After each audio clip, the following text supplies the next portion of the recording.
राधा वल्लभ श्री हरिवंश। कैसे हैं आप सब लोग। उम्मीद करती हूँ सभी ठीक होंगे, स्वस्थ होंगे और श्री जी की खूब कृपा बरस रही होगी सब पर।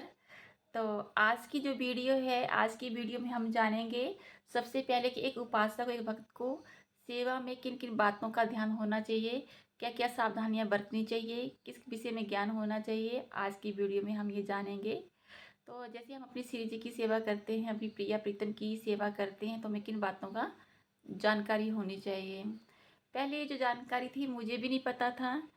मैं भी अपनी राधा नाम का जाप किया करती थी गुरु जी की कृपा से, श्री जी की कृपा से। और अपनी श्यामा श्याम की भी सेवा किया करती थी। पर इन छोटी छोटी बातों का मुझे ज्ञान नहीं था, जो कि मुझे ज्ञान जो है वो अभी मिला है मुझे अपने सदगुरु भगवान से। और राधा केली कुंज की जो हमें मिले हैं ये वाणिजू, उसमें अष्टयाम सेवा पद्धति, इसको पढ़ के मुझे थोड़ा सा ज्ञान हुआ। तो मैं फिर मेरा मन करा क्यों ना ये ज्ञान जो है मैं आपसे भी साझा करूं। तो आइए हम जानते हैं अमनिया। पहले है अमनिया की। अमनिया हम किसको बोलते हैं, तो देखो इसमें क्या लिखा है। अमनिया शब्द का प्रयोग उन सभी वस्तुओं वो पदार्थों के लिए किया जाता है जो अभी तक प्रियलाल को अर्पित नहीं की गई। मतलब उन वस्तु को बोलते हैं जो हम हमने अभी प्रियलाल को, अपने प्रियलाल को अर्पित नहीं किए हैं। अर्थात अनअर्पित वस्तुएं अर्थात अर्पित नहीं की गई हैं। भोग पदार्थ इत्यादि अमनिया कहलाते हैं। जो हम भोग बनाते हैं, जो हम प्रसादी बनाते हैं और वो प्रसादी हमने अभी अपने प्रिया प्रीतम को अर्पित नहीं की है, उसको बोलते हैं अमनिया।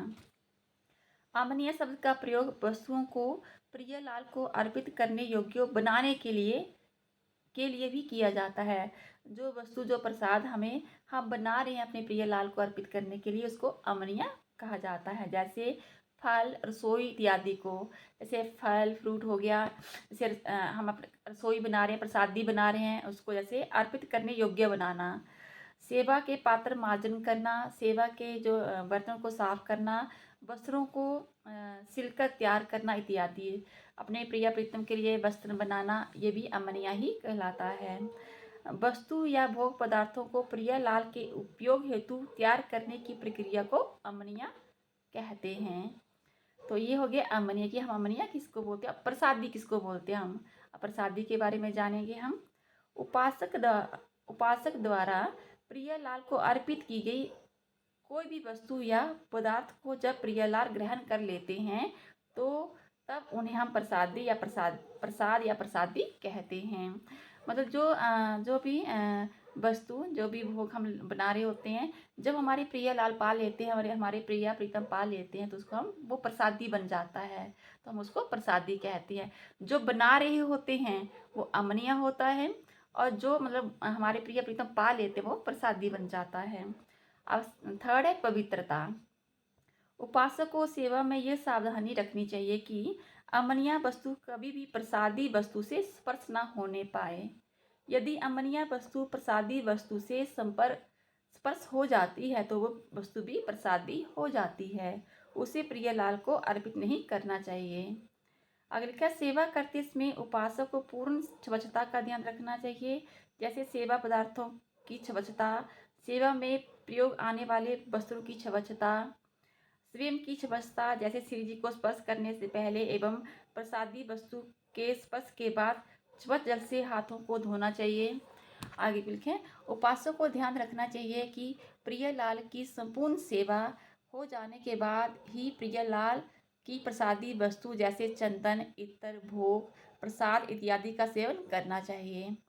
सेवा के बीच में किसी वस्तु का प्रयोग नहीं करना चाहिए।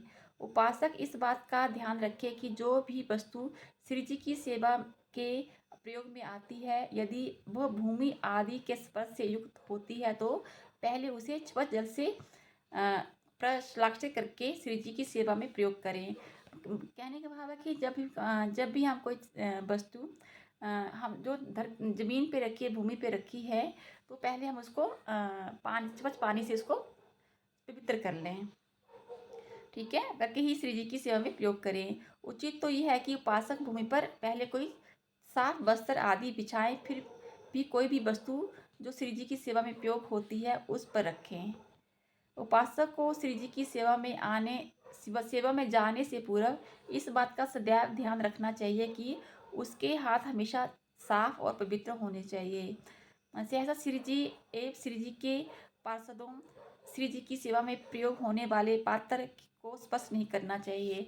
तो हमें श्री जी की सेवा में अपनी स्वच्छता का पूरा ध्यान रखना है, पूरा सफाई का ध्यान रखना है, ताकि हम जब भी अपने प्रिय प्रीतम को स्पर्श करें तो हम पवित्र रहें, हमारे हाथ जो है वो साफ रहें।